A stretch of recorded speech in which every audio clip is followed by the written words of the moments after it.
আল্লাহ পাক রব্বুল আলামিন ডাক দিয়ে বলেন সূরা নিসার 124 নম্বর আয়াত, আর যে ব্যক্তি সৎ কাজ করবে সে পুরুষ অথবা নারী হোক না কেন, রব্বুল আলামিন এই আয়াতের আলোকে শুধু পুরুষকে আল্লাহ বললেন না, রব্বুল আলামিন নারীদেরকেও পুরুষের সঙ্গে শামিল করে নিয়ে আসলেন। আল্লাহ পাক রব্বুল আলামিন বলেন, আর যে ব্যক্তি সৎ কাজ করবে, ওমাইয়ামাল মিনাস সালিহাত মিন যাকারিন আও উনসা, যে পুরুষ হোক অথবা নারী হোক, যদি সে মুমিন হয়ে থাকে, কি হয়ে থাকে, কথা বলেন, যদি সে মুমিন হয়ে থাকে তবে এরূপ লোক জান্নাতে প্রবেশ করবে এবং তাদের প্রতি সামান্য পরিমাণও জুলুম করা হবে না। ওমাইয়ামাল মিনাস সালিহাত, এক নম্বরে কাজ হলো যে সৎ কাজ করবে। কি কাজ? কি কাজ? একটি কাজ, বুঝেন। এক নম্বরে কাজ হলো যে সৎ কাজ করবে। কে সে সৎ কাজ করবে? রব্বুল আলামিন বলেন মিন যাকাত, পুরুষ, আও উনসা, এবং নারী। এই দুইয়ের মধ্যে যারা সৎ কাজ করবে, রব্বুল আলামিন ডাক দিয়ে বলেন এই সৎ কাজের ক্ষেত্রে একটা শর্ত হলো তাদের মুমিন হতে হবে। কি হতে হবে?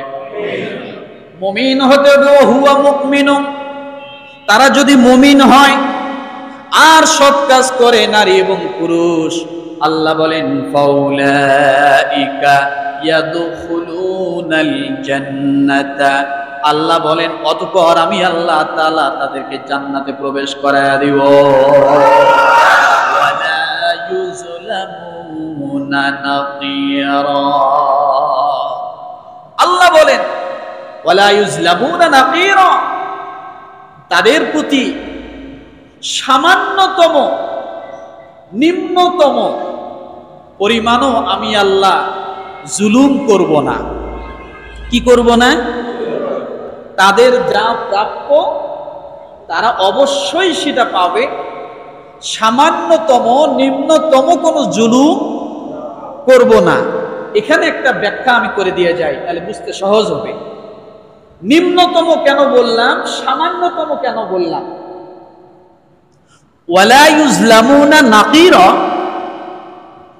দেখেন আল্লাহ কোন জায়গার কথাটা উদাহরণ দিয়ে আপনাদেরকে বুঝাচ্ছেন। এই নাকিরা, এটা সামান্য বলতে কি বোঝায়? আচ্ছা একটা জিনিস বুঝি, মশা আছে না, 20 মণ মশার দাম কত আছে? কথা বলে না। 100 মণ মশার দাম কত জানা আছে? না, জানা নাই। তার মানে ওর কোনো মূল্য নাই। আল্লাহ সেই মশার কথা কোরআনুল কারিমে উল্লেখ করে আমাদেরকে শিক্ষা দিয়েছেন, বোঝার জন্য মিসাল দিয়েছেন। কি দিয়েছেন? আর ওয়ালা ইউযলামুনা নাকিরা, এই নাকির শব্দের অর্থটা কি? এই নাকির শব্দের অর্থ হলো, আমরা খেজুর খাই না? কে কে খাইছেন? জীবনে কোনোদিন খান নাই এমন কে আছেন? অনেকে হাত উঠায়। খান নাই খেজুর জীবনে কোনোদিন? খেজুর খেয়েছেন, বোঝেন। খেজুরের উপর থেকে, খেজুর কি বিচি সহ খায়? খেজুরের উপরের দানাগুলো খায়। তো আপনি যখন খেজুরটা ছুলাইছেন খাওয়ার জন্য, গভীর খেয়াল করেন, এবার খেজুরের মাথাটা খেজুরে লাগান। ওই সময় ওই খেজুরের দানা আর হলো বিচি, এর মাঝখানে একটা পাতলা আবরণ আছে না নাই? পাতলা একটা আবরণ আছে। কেমন? কালো? কেমন? হ্যাঁ জানি, এবার বুঝছি আপনারা খেজুর খাইছেন। কি আছে? পাতলা একটা আবরণ, সাদা। আচ্ছা, খেজুরের ওই সাদা আবরণটা যদি 50 টন একখানে করা হয়, কত টাকা দাম হবে? দাম হবে? ওইটাকে আমরা কখনো খাই? খাই না। ওটার প্রতি কখনো মনোযোগ দেই? মনে করেন খেজুরের উপরের লালটা উঠে গেছে, যেটা আমাদের খাদ্য উঠে গেছে, এখন শুধু বিচির উপরে ওই সাদা আবরণটা আছে। যদি কেউ বলে যে এটা 1 টাকা কেজি, নিব? ওটা নিয়ে কি করব? ওটা তো কোনো মূল্য নেই। ওয়ালা ইউজলামুনা নাকিরা, আল্লাহ বলেন ওই যে অদামি একটা সাদা খেজুরের উপরের আবরণ, ওটার যেমন কোনো দাম নাই, তোমাদের কাছে কোনো মূল্যই নাই, ওই পরিমাণও আমি আল্লাহ তোমাদের উপর কোনো জুলুম করব না। ওয়ালা ইউজলামুনা নাকিরা, আল্লাহ বলেন ওই পরিমাণও আমি আল্লাহ তোমাদের উপরে কি করব না? জুলুম করব না। আমার ভাইরা, এই আয়াত যখন নাজিল হয়ে গেল, সাহাবায়ে কেরাম রাসূলের সামনে কান্না শুরু করলেন। ইয়া রাসূলুল্লাহ, সূরা নিসার 124 নম্বর আয়াতের তাফসীর পড়ে দেখেন, তাফসীর ইবনে কাসির পড়েন। সাহাবায়ে কেরাম বিষণ্ণ হয়ে গেলেন। ইয়া রাসূলুল্লাহ, এতটুক পরিমাণ নিম্ন অগণ্য জিনিসের মূল্য যদি আল্লাহর ধারণায় থাকে, আল্লাহ তাআলা যদি ওই পরিমাণ মানুষকে যদি জুলুম না করে এবং তার কোনো কিছু কমতি না দেয়, একজন মানুষের যার যতটুকু যে পরিমাণ হক, কিয়ামতের ময়দানে বিন্দু বিন্দু পরিমাণ আল্লাহ তা দিয়ে দিবেন। তাহলে আমরা বাঁচতে পারবো না কিয়ামতের ময়দানে। আল্লাহ যদি আমাদেরকে প্রতিটা বিষয় জিজ্ঞাসা করেন, আমরা কি আল্লাহর কাছে জবাব দিব? যে রব্বুল আলামিনের কাছে খেজুরের ওই সাদা আবরণটার কথাও যেহেতু আল্লাহর কাছে জানা আছে, তাহলে আমাদের মতো মানুষের না জানি কত হাজার গুনাহ আমার আল্লাহর নজরে রয়েছে।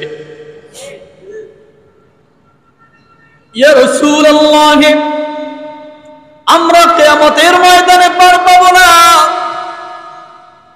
কিয়ামতের ময়দানে আমাদের কোনো নিস্তার হবে না। নিরাশ হয়ে যাচ্ছেন সাহাবায়ে কেরাম। আল্লাহর নবীকে বারবার ডাক দিয়ে বলেন, ইয়া রাসূলুল্লাহ, আমাদের এখান থেকে বাঁচার উপায় কি? আল্লাহর নবী অন্য একটি রায়াতের মধ্যে একটা বলেন, কুলিয়া ইবাদিয়াল্লাযীনা আসরাফু আলা আনফুসিহিম লা তাকনাতু মির রাহমাতিল্লাহ ইন্নাল্লাহা ইয়াগফিরুয যুনুবা জামিআ ইন্নাহু হুয়াল গফুরুর রাহিম। রব্বুল আলামিন ডাক দিয়া বলে, বান্দা গুনাহ করেছো, অপরাধ করেছো, মাথার চুল থেকে নিয়ে শুরু করে পায়ের চারি পর্যন্ত পরতে পরতে অঙ্গে অঙ্গে তোমার গুনাহ জর্জরিত। বান্দারে, আমার কথা তুমি শুনেছো, ফামাইয়ামাল মিসকালা যাররাতিন খায়রান ইয়ারা ওয়া মাইয়ামাল মিসকালা যাররাতিন শাররান ইয়ারা। অনু পরিমাণ ভালো কাজ এটাও রব্বুল আলামিনের নজরে আছে, কিয়ামতের ময়দানের বদলা পাবে। আর অনু পরিমাণ খারাপ কাজ এটাও রব্বুল আলামিনের নজরে আছে, বান্দা কিয়ামতের ময়দানে এরও বদলা পাবে। কথা ঠিক কিনা? রব্বুল আলামিন বান্দাদেরকে নিরাশ হতে নিষেধ করে বললেন, সবচেয়ে ভয়ের যে আয়াত, ফামাইয়ামাল মিসকালা যাররাতিন খায়রান ইয়ারা ওয়া মাইয়ামাল মিসকালা যাররাতিন শাররান ইয়ারা। কুরআনুল কারীমের সবচেয়ে ভয়ের এবং সবচেয়ে আতঙ্কিত আয়াত হলো এই দুইটা সূরা জিলজালার শেষে। রব্বুল আলামিন নিজে আবার বান্দাদেরকে ডাক দিয়ে বলেন, বান্দারা অনেক গুনাহ করেছো, কুলিয়া ইবাদিয়াল্লাযীনা আসরাফু, সীমা লঙ্ঘন করেছো। ইসরাফ মনে আছে আপনাদের? মুসরিফিন কারা মনে আছে কি? মুসরিফিন কাদেরকে বলেছিলাম? যারা সীমা লঙ্ঘন করে। মুসরিফিনের আসরাফু। আল্লাহ বলেন, ও বান্দারা যারা সীমা লঙ্ঘন করেছো, বাড়াবাড়ি করেছ, অন্যায় করেছ, জুলুম করেছ, নফসের প্রতি জুলুম করেছ, গুনাহ করে ফেলেছ। আল্লাহ বলেন আসরাফু আলা আনফুসিহিম লা তাকনাতু মির রাহমাতিল্লাহ। বান্দারে, আমি আল্লাহর রহমত থেকে তুমি কখনো নিরাশ হও না। ইন্নাল্লাহা ইয়াগফিরুয যুনুবা জামিআ ইন্নাহু হুয়াল গফুরুর রহিম। আল্লাহ বলে, বান্দারে, অসংখ্য গুনাহ করেছো, গুনার দিকে তাকাইলে জাহান্নাম ছাড়া কোনো পথ পাও না, ফিরে আসতে পারতেছো না যে আমি তো জাহান্নামে হয়ে গেছি, আর ফিরে যেয়ে কি হবে? আল্লাহ বলে, বান্দারে, তোমার জন্য আমি আল্লাহ মেসেজ পাঠালাম, ট্যাক্স করলাম, ফ্যালেক্স করলাম, বান্দা তোমার জন্য আমি প্রেসক্রিপশন দিয়ে দিলাম। বান্দা, তুমি এখনো যদি তুমি ফিরে আসতে পারো আর অনুতপ্ত অনুশোচনা হইতে পারো, আমি আল্লাহ তাআলা সঙ্গে সঙ্গে তোমার জন্য উলাইকা হুমুল ওয়ারিসুন আল্লাযীনা ইয়ারিসুনাল ফিরদাউসা হুম ফিহা খালিদুন। আল্লাহ বলে, বান্দারে, যখনই তুমি ফিরে আসবা, ফিরে আসার দায়িত্ব তোমার, মনটা ঘোরানোর দায়িত্ব তোমার, সামনে দৌড়ানোর দায়িত্ব তোমার, আমার দিকে পা বাড়ানোর দায়িত্ব তোমার। আমি আল্লাহ তাআলা সঙ্গে সঙ্গে আমার কুদরতি হাত দিয়া আমার জান্নাতের মধ্যে তোমাকে ঢুকাইয়া দিব। ওয়াল্লাযীনা জাহাদু ফিনা লানাহদিয়ান্নাহুম সুবুলানা ওয়া ইন্নাল্লাহা লামাআল মুহসিনিন। আল্লাহ বলে, যখনই আপনি ফিরে আসবেন আল্লাহর পথে, যখন আপনি দৌড় দিবেন আল্লাহর পথে, আল্লাহ বলেন, আমি আল্লাহ তাআলা তোমার জিন্দেগীর সব গুনাহ মাফ করে দিয়ে আমি আল্লাহর নিকটবর্তী, তোমাকে মুহসিন বান্দা হিসেবে আমি আল্লাহ কবুল করে নিলাম। তাহলে আমাদের কর্তব্য, আমাদের দায়িত্ব কি? গুনার দিক থেকে মুখটা কি ফিরে নেওয়া। আপনার কাজ হলো ফিরে আসা, বাকি ব্যবস্থা আপনার গন্তব্য স্থানে পৌঁছে দেওয়ার দায়িত্ব আমার আল্লাহ। কার বলে? কার? আল্লাহ। এই জন্য রব্বুল আলামিন বলেন, ফাউলাইকা ইয়াদখুলুনাল জান্নাতা ওয়ালা ইউযলামুনা নাকিরা। আল্লাহ বলেন, তাদেরকে আমি জান্নাতে প্রবেশ করাবো, ওয়ালা ইউযলামুনা নাকিরা, সামান্যতম নিম্নতম পরিমাণ আমি আল্লাহ তাদের প্রতি কোনো জুলুম করব না। তাহলে কাজ হলো একটা, কি কাজ? কি কাজ বলেছিলাম? আমলে সালেহ করা। কি করা? এক কথায় বাংলা ভাষায় যেটা আমরা বুঝি, নেক কাজ করা। কি করা বলে? এখানে কি নামাজের কথা আছে? হজের কথা আছে? জাকাতের কথা আছে? কিসের কথা আছে? নেক কাজ।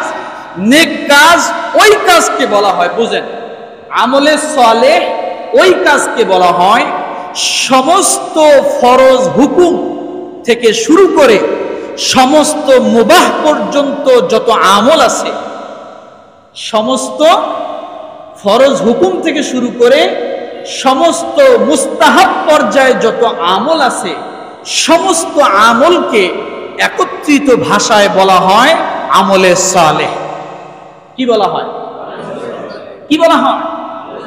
এটাকেই বলে নেক কাজ। আমি তো বলেছি অনেক আগে, আপনি রাস্তা থেকে একটা কলার চোকলা, আপনার কাছে মনে হলো এই চোকলাটা রাস্তার মাঝে আছে, কোনো পথচারী স্লিপ খেয়ে পড়ে যাবে, আপনি কলার চোকলাটা রাস্তার মাঝ থেকে রাস্তার সাইডে কিনের গর্তে কোথাও ফালায় দিলেন, এটা অনেক বড় একটা নেক কাজ। এটাই আমলে সালেহ, এটাই আমলে সালেহ। একজন অসুস্থ মানুষ, সে ওজন জাতীয় কোনো বোঝা বহন করতে পারতেছে না, আপনি তার বোঝাটা বহন করে দিলেন, এটা আমলে সালেহ। এটা কি? এটা আমলে সালেহ। আমার ভাইরা, এই জন্য আমি বলেছিলাম অসহায় মানুষের পাশে দাঁড়ানো গুরুত্ব এবং ফজিলত। আমলে সালেহটা কি ভালো করে বোঝেন। একজন মুসলমান আর একজন মুসলমানের সঙ্গে মুস্কি হেসে দিয়ে কথা বলবে, এটাও আমলে সালেহ। কি বলেন? এটা কি? একজন মুসলমান আর একজন মুসলমানের সঙ্গে যদি রাগান্য সুরে, কর্কশ সুরে, কঠোর ভাষায় যদি কথা বলে, অন্য একজন মুসলমান কষ্ট পাবে কিনা? কথা বলে পাবে। একই মুসলমান অপর একই মুসলমান যদি মুস্কি হেসে দিয়ে কথা বলে, সাবলীল ভাষায় কথা বলে, ওই মুসলমান মনের মধ্যে স্বস্তি শান্তি পাবে কিনা? কথা বলেন। স্বস্তি শান্তি পাবে। ওই যে আপনি একজন মুসলমানের মনে স্বস্তি এবং শান্তি ঢুকাইয়া দিলেন, আল্লাহ রাব্বুল আলামিন ডাক দিয়ে বলেন, সঙ্গে সঙ্গে তাহাজ্জুদ পড়লে যে পরিমাণ সওয়াব হতো, আমি আল্লাহ তাআলা মুস্কি হাসি দিয়ে কথা বলা বান্দার আমল নামায় তাহাজ্জুদের সওয়াব আমি আল্লাহ তার আমল নামায় দিয়ে দিলাম। এবার বুঝুন আমলে সালেহ কাকে বলে।